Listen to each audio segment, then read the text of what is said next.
TDP నేత మాజీ MLA Vangaveeti రాధకు స్వల్ప గుండెపోటు వచ్చినట్టుగా తెలుస్తోంది. ఈ మేరకు ఆయన కుటుంబ సభ్యులు చికిత్స కోసం హుటాహుటిన ఆసుపత్రికి తరలించారు. అనంతరం వైద్యులు వంగవీటి రాధకు యాంజియో చేసి స్టంట్ వేశారు.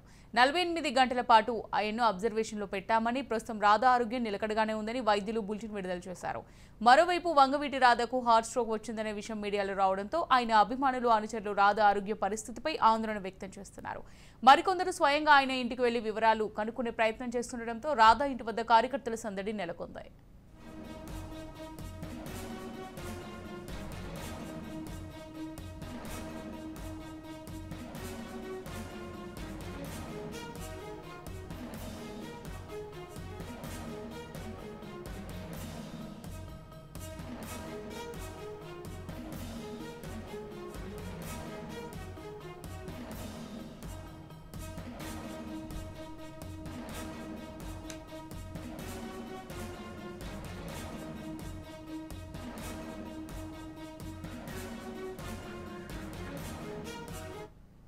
రైట్, ఇక ఇదే అంశానికి సంబంధించి మరింత సమాచారం మా ప్రతినిధి రవికిరణ్ అందిస్తారు. రవికిరణ్,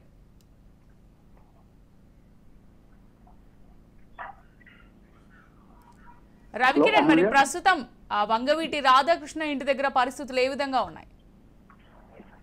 ఉదయం ఈ ఘటన జరిగిన దగ్గర నుంచి కూడా వంగవీటి రాధా ఇంటి దగ్గరికి బంధుగణం గానీ, అనుచరగణం గానీ అందరూ కూడా అక్కడికి చేరుకున్న పరిస్థితి. జనసేన, టీడీపీ నాయకులు కూడా భారీ ఎత్తున రాధా ఆరోగ్య పరిస్థితి పైన ఆరాధిస్తున్నారు. అదేవిధంగా హాస్పిటల్ కి ముఖ్య నేతలు కూడా చేరుకోవడం జరిగింది. ప్రభుత్వం కూడా పరిస్థితి ఏ విధంగా ఉన్నది అనేది తెలుసుకోవడం జరిగింది. ఉదయం స్వల్ప గుండెపోటు రావడంతో వెంటనే హాస్పిటల్ తరలించిన కుటుంబ సభ్యులు అంత ఇబ్బంది లేదు అనే విషయం డాక్టర్ల దగ్గర నుంచి తెలుసుకోగానే ఊపిరి పీల్చుకున్నారు. ప్రస్తుతం మటుకు రాధా ఇంటి దగ్గర, అదేవిధంగా రాధా ఉన్న హాస్పిటల్ దగ్గర కూడా అనుచరగణం అంతా కూడా ఎప్పటికప్పుడు ఆరోగ్య పరిస్థితి మీద తెలుసుకోవటం, ఆరోగ్య పరిస్థితి ఏ విధంగా ఉంది, నిలకడగా ఉందా, ఏదైనా భయాందోళనకు గురయ్యే పరిస్థితి ఉందా అనేది మటుకు ఎప్పటికప్పుడు ఆరాధిస్తూ చుట్టుపక్కల ఊర్ల నుంచి కూడా జనాలు కూడా వస్తున్న పరిస్థితి అయితే అభిమానులు కానీ, రంగ అభిమానులు కానీ పరిస్థితి మటుకు ప్రస్తుతం కనపడుతుంది. వైద్యులు చెప్పేదైతే ఎటువంటి ఆందోళన చెందాల్సిన అవసరం లేదు, పూర్తిగా ఆరోగ్యం అంతా కూడా నిలకడగా ఉంది. ఒక 48 గంటల అబ్జర్వేషన్ తర్వాత ఆయన డిశ్చార్జ్ చేస్తాము, పూర్తిగా కోలుకున్న తర్వాత ఆయన కలవచ్చు అని చెప్పి అక్కడి నుంచి వైద్యులు కూడా చెప్పి పంపిస్తున్న పరిస్థితి ఉంది.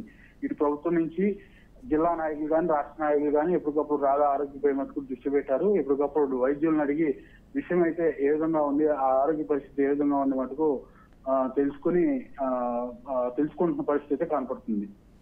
Thank you Ravikiran.